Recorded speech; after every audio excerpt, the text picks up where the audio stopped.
find it there. For once the guns stop blazing, you'll find it amazing how the world can drag on just as before.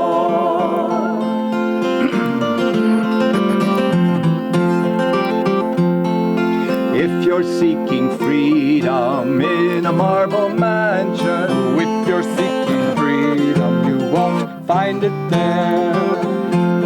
For even when it's sunny, you'll be counting money, keeping up that showcase, your face lined with care.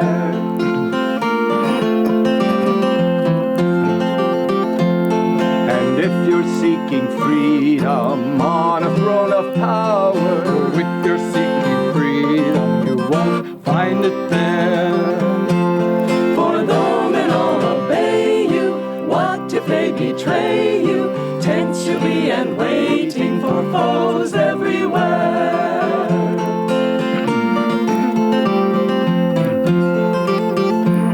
But if you're seeking freedom, cast away desire. Why march like a beggar, you wealth everywhere. For never can you buy it, grasp and you'll deny it. Freedom can't be hoarded, it's free as the air.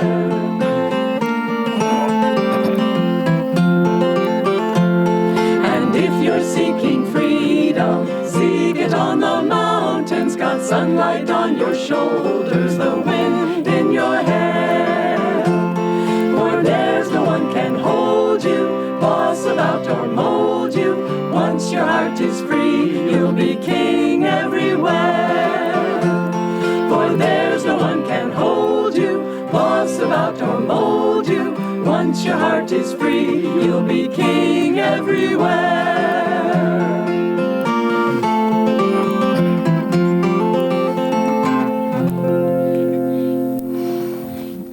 Welcome to Sunday service on this beautiful morning.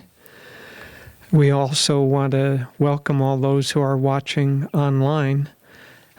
These Sunday services now go out around the world and people watch them from all over. It's a wonderful way to share together. I'm going to read from Rays of the One Light, which are weekly commentaries that show the similarity between the teachings of Jesus in the Holy Bible and the teachings of Krishna and the Vedas in the Bhagavad Gita. This is called Abiding in God this week. Truth is one and eternal. Realize oneness with it in your deathless self within. The following commentary is based on the teachings of Paramahansa Yogananda. Yogananda often emphasized, more often to his disciples than to the general public, but also to everyone generally, for it was a universal teaching, the importance of attunement. For divine understanding cannot be created, it must be perceived. To the disciples, Yogananda spoke of the importance of attunement with the Guru.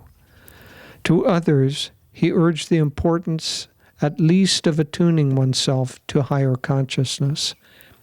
Can an eagle rise without support from the sustaining air?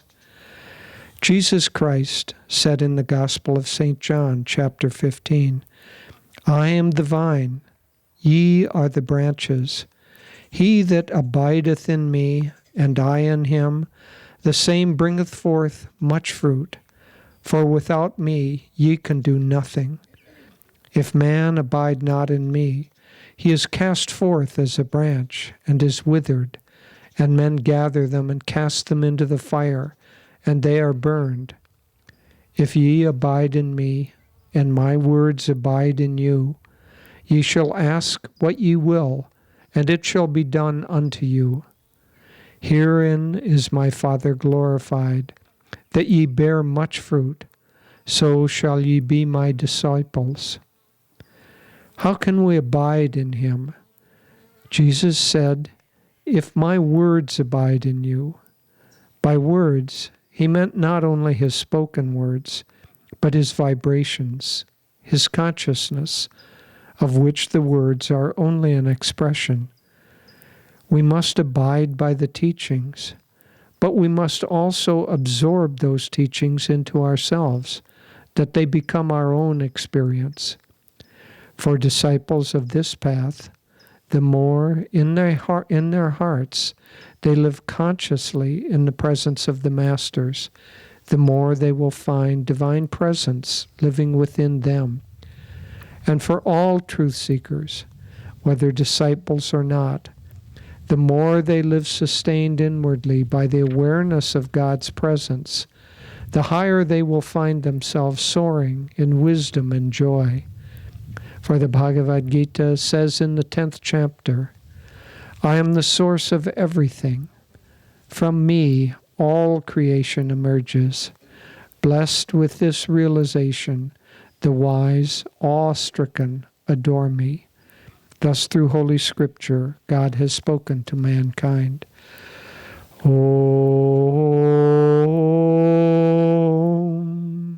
Om, Om.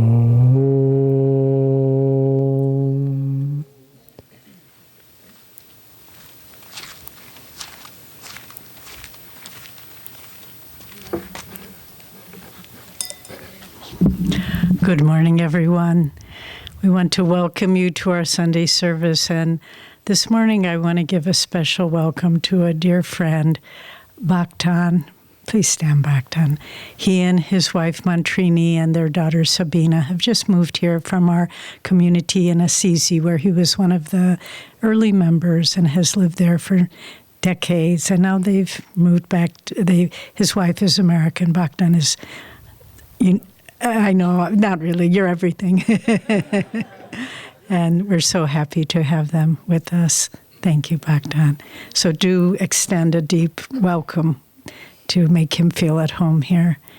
And also, as I look around, it's very touching to me because we'll be celebrating tomorrow, the 4th of July, the birth of this great nation. And we have people, dear friends and Gurubhais, visiting from Spain, from Mexico, from Slovenia, from India, from the East Coast, not really a different country, though sometimes it seems like that. And we just want to, it's such a little microcosm of this great country of America, who, from China, we have friends visiting too, who, this great motherland of America that has opened its doors to people of all races, all nations, and says, make your home here. You are welcome. This is your country. And with Master's ideal of world brotherhood colonies, this is also trying to recreate that. So let me start by reading from our Guru's beautiful Whispers from Eternity, this prayer poem. This is called Demand for Union with the Almighty. O Father, behold me through the pores of the sky. Smile at me through the twinkling stars. Strengthen me through the sun. Calm my feelings through the moon. Caress me through the breeze. Love me through my love. Throb in me through my heart. Breathe thine immortality through this mortal frame of mine. Speak through my voice. Help others through my hands. Use my mind to inspire them. Breathe through my breath. For within this fragile viola, thou alone canst sing thy eternal, complete song.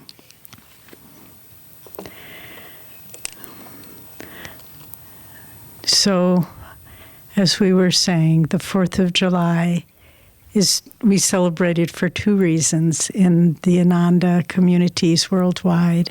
One, it's the birth of America, 1776. But a mere 200 years later, a little more, 1969, a little less, Ananda village was born.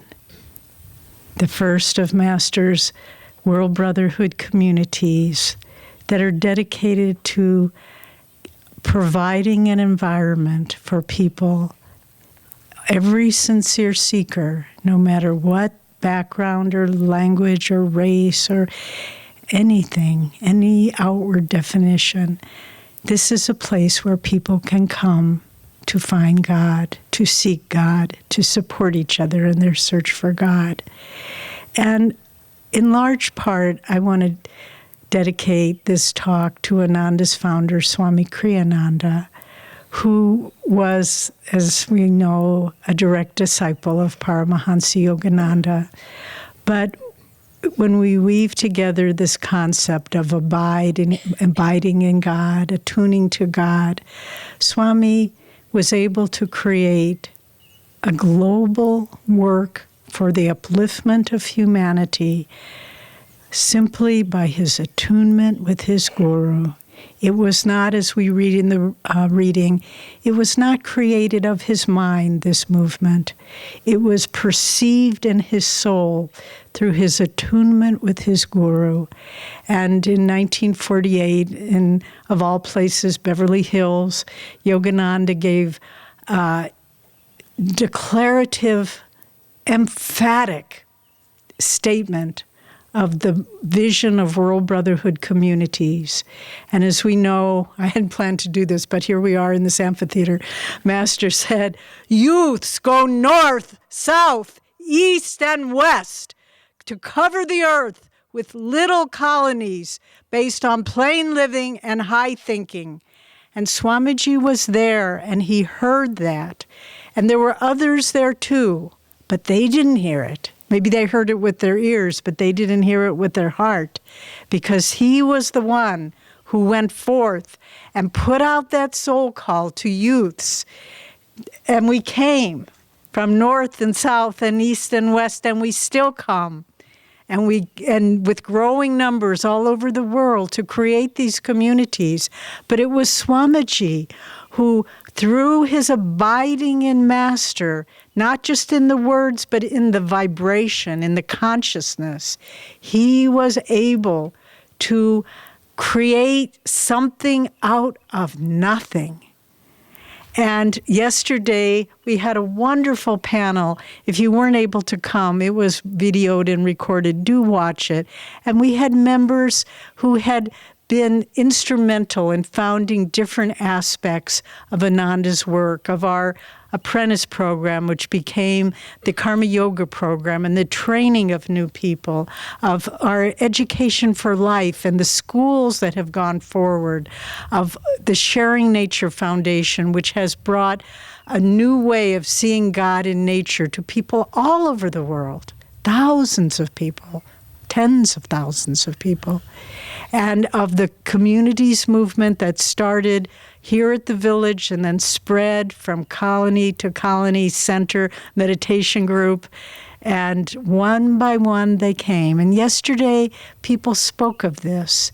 And I was so moved because there was Swami. He was the vine coming off, the branch coming off the vine of Master. But everyone who spoke and all who have come were the tendrils that have come off that branch of the great vine of Master's consciousness. And it goes on with increasing power and with the increasing ability to bring Master's consciousness out into the world. And so we can think of America, when you read the history, those founding fathers were great men of God. They tuned into a vision. In fact, there's a beautiful article. You can probably find it on the internet. Someone sent it to me, The Visions of George Washington.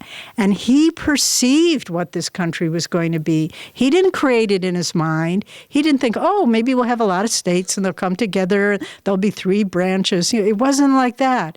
It was a vision of a new way of life in a new age. And then within that, 200 years later, Master was putting out that call. I shared this story yesterday, but I found it very moving, very brief. A friend of ours in Seattle Nivriti just told us this last weekend when we were there.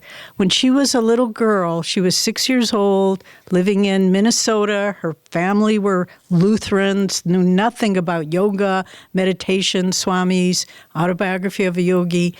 But there she was, 6 years old, March 1952. This is when Yogananda left his body.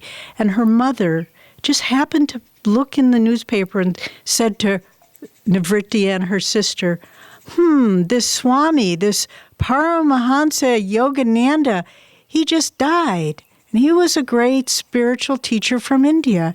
And Nivriti said when she heard that, she just felt a shockwave go through her. And her sister was there, has no memory of it. And her sister just has perhaps an ordinary life. But that vibration that went out, and Nivriti said, I remember that day from that time on, and I knew it was going to be the direction my life was to take. And many of us, I too have not exactly that, but a memory as a child of my first seeing an advertisement for autobiography in a magazine. I couldn't even read, so I must have been, 3 or 4 years old. But I remember looking at that picture in a magazine advertising and staring at that picture. And so that vibration went out. And the more we can abide in that vibration, in that consciousness, the more that energy can move forth. And it's a time, particularly now, in the world where people need hope. They need to be reassured that there is meaning in life. I read in the news yesterday or the day before that Eli Wiesel passed away. He was a Holocaust survivor, was as a young boy, but that experience, unlike some others who had gone through that terrible, terrible, dark time, that experience took away his faith. He was a bitter man, and I was sorry to see the things he had said. But then you read the life of Anne Frank, who said, in spite of everything, I believe in the goodness of humanity, and my faith in God still exists. And so right now, we need to put out the vibration strongly so that people their faith can be restored, their hope in humanity can be restored. The darkness that seems to be ubiquitous now, it's just but a moment. It's a moment, and the darkness cannot prevail because the light of God is behind everything. And man can pull the shades down and say there is no light, there is no hope, there is no goodness. But those shades, the light still is pouring through that window. And someday someone will lift that shade and they will say, but look, can't you see the light? Can't you see that presence is there? And so for all of us to be beacons of strength and hope, not in and of ourselves, but because we are tendrils of that vine, and that vine came from that branch, and that branch is a part of the only reality, which is the light of God. And that's the energy that we are a part of.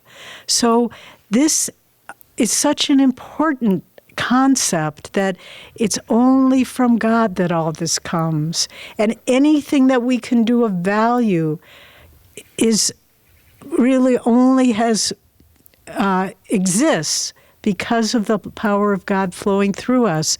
And Swami, again, was such a remarkable example of this. After he would give, and we had the great good blessing, the wonderful fortune of being with him for many, many years and hearing hundreds and hundreds of his talks all over the world in different languages. He could lecture in Italian and German and French and Spanish and a little bit in Bengali. But he always, the secret of who he was that he never felt he was the doer.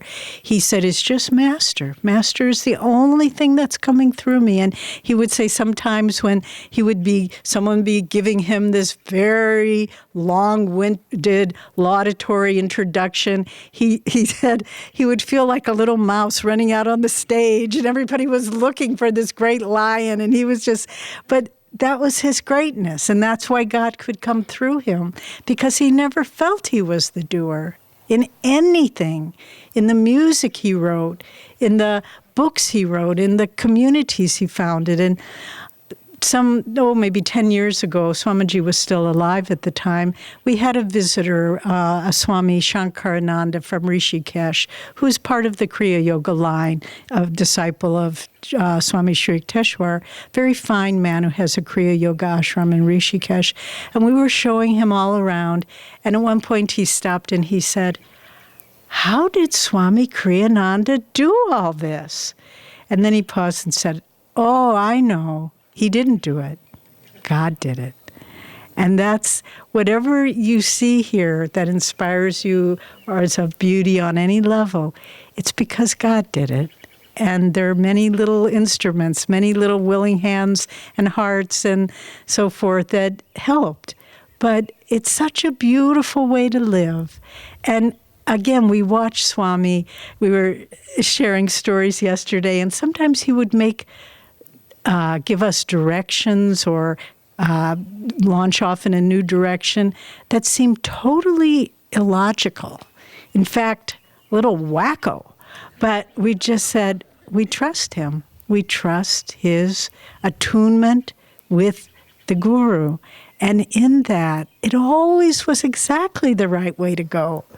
And it gives you the faith to just go forth in life. And even if things seem to be crumbling all around you, you just think, God's in charge. It'll all work out. And I can't tell you the number of times in Jyotish and my life where we've been involved in projects, and it just seemed like it was going to be a complete disaster. But if we just kept moving forward, God was there to catch us because we were doing it for him, and he was doing it through us, and he was making it all happen. So then we need to also consider a beautiful point in the reading from the Rays where Swami says, for disciples, attune yourself to the Guru. But even if you're not a disciple, tune yourself to God. Now this question, well, what's the difference? If God, Guru, what's the difference?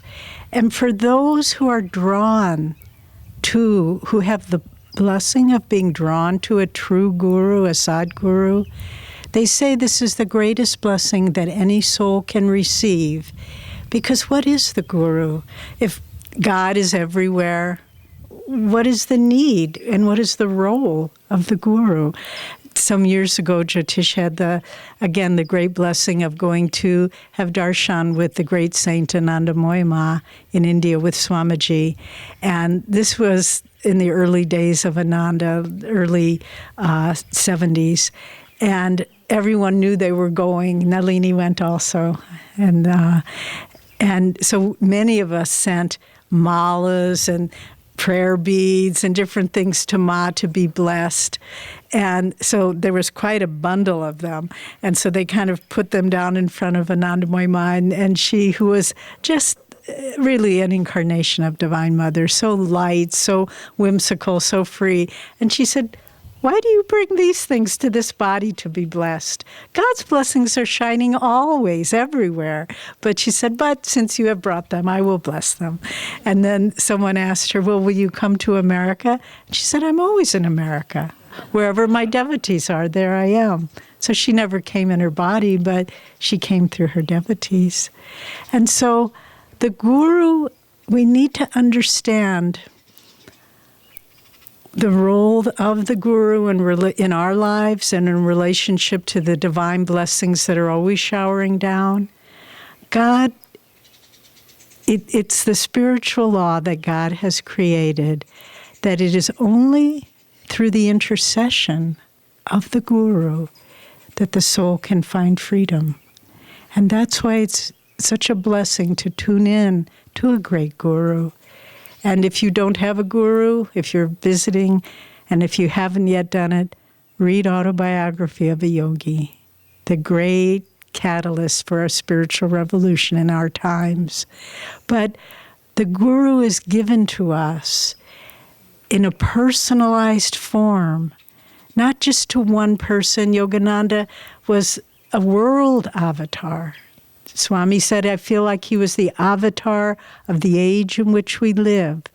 But nevertheless, the guru is the personal guide for any individual, every individual who reaches out to him for his guidance and help. And so the guru is there. And sometimes, for me, I've been a disciple of Master since 1969, so it's 47 years now. But sometimes I look at his picture, and it's almost like I see my life as a movie, and in his eyes, and it's like, you thought that was a really hard time in your life. You were really struggling there. You didn't understand what was going on when that happened, but I was always there. Just that the film of my life moving through the eyes of the guru. And that's the truth. No matter what happens, what loss we face, what suffering we go through, the guru's grace is always there like a subterranean stream, nurturing the garden of our life, watering our roots, so that we always are protected, always are guided. It doesn't mean that bad things don't happen. Bad things do happen. But that doesn't mean we don't find the strength to rise above them and to understand them in the right way. And so to abide in the guru, to tune in with his consciousness, to walk in that way so that everything you do, you're not tied up in your mind, well, shall I do this now? What about this? What's going to happen if he gets sick or she dies or whatever it might be? But just to say, Master, Guruji, let me feel your power there with me, no matter what happens. And let every decision I make, every thought that I have, let it reflect. Let it reflect your consciousness. Swami said towards the end of his life, I used to pray that every one of my thoughts, every one of my actions would be in tune with you, Master. And he said, then I came to realize that wasn't enough. My goodness, that wasn't enough. He said, I wanted there not to be any part of me, thought, feeling, action, idea, breath, that wasn't thine, that wasn't yours, Master. And towards the end of his life, again, we knew him when he was a dynamic world lecturer, and we knew him when there was nothing left but love for God and bliss. And it was so beautiful to behold a life well lived in God. So the branch comes from God, manifests in this world in the form of the guru to guide the individual disciple and devotee to answer their questions. And the more we live in our lives in such a way that that's all we want, just to feel that vibration. And maybe we'll make mistakes. No big deal. The mistakes in life are little.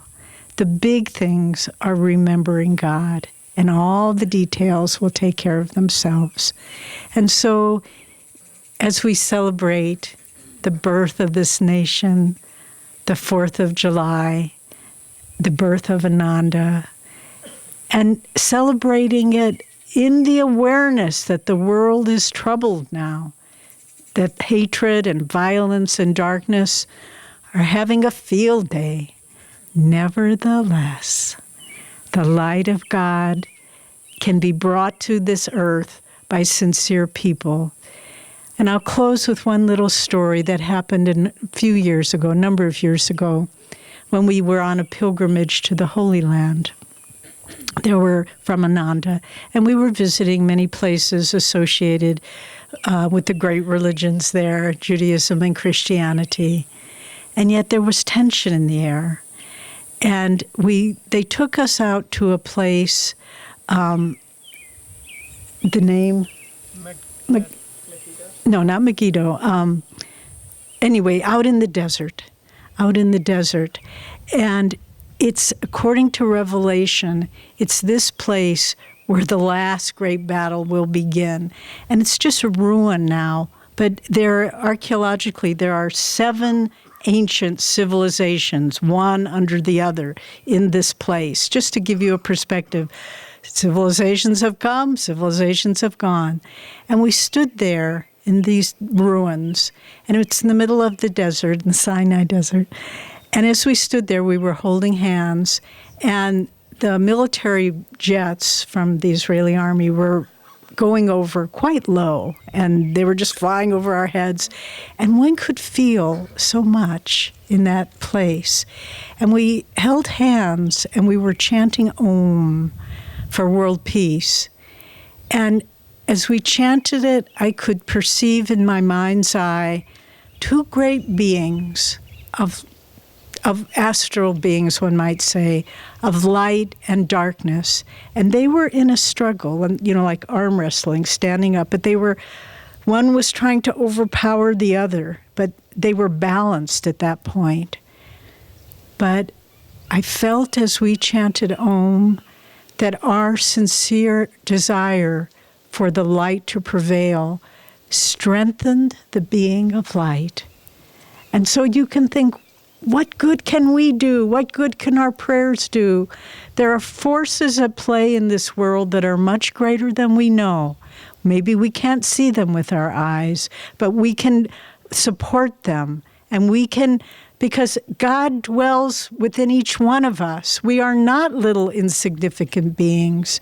As Master said, I see you all as beings of light.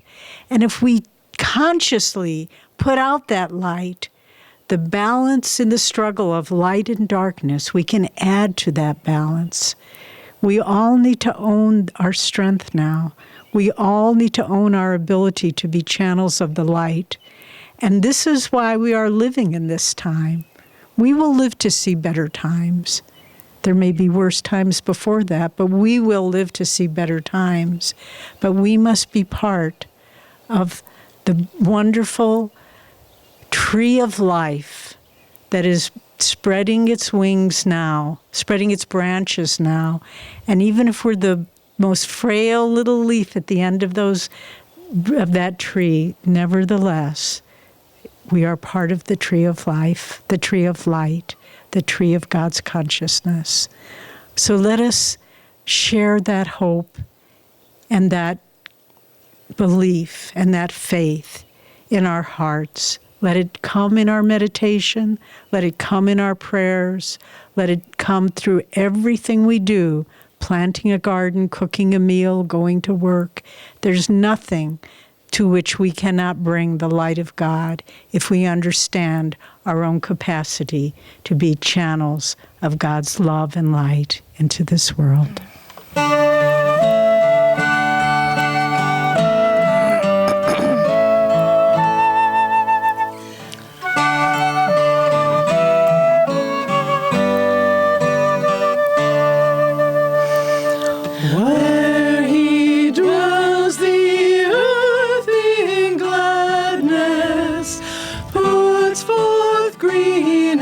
Shading trees.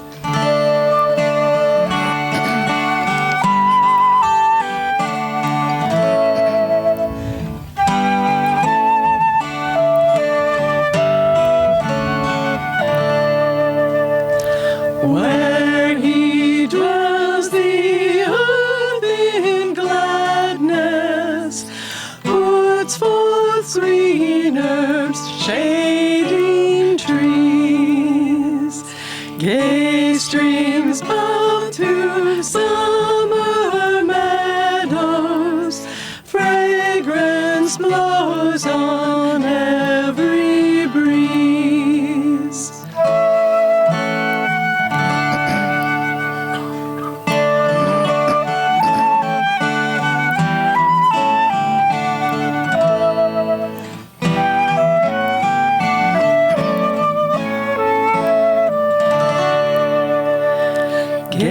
streams bound through summer meadows, fragrance blows on every breeze. They with happiness are blessed, who the Lord have made their guest, who the Lord have made their guest. Where he dwells, the earth in gladness puts forth green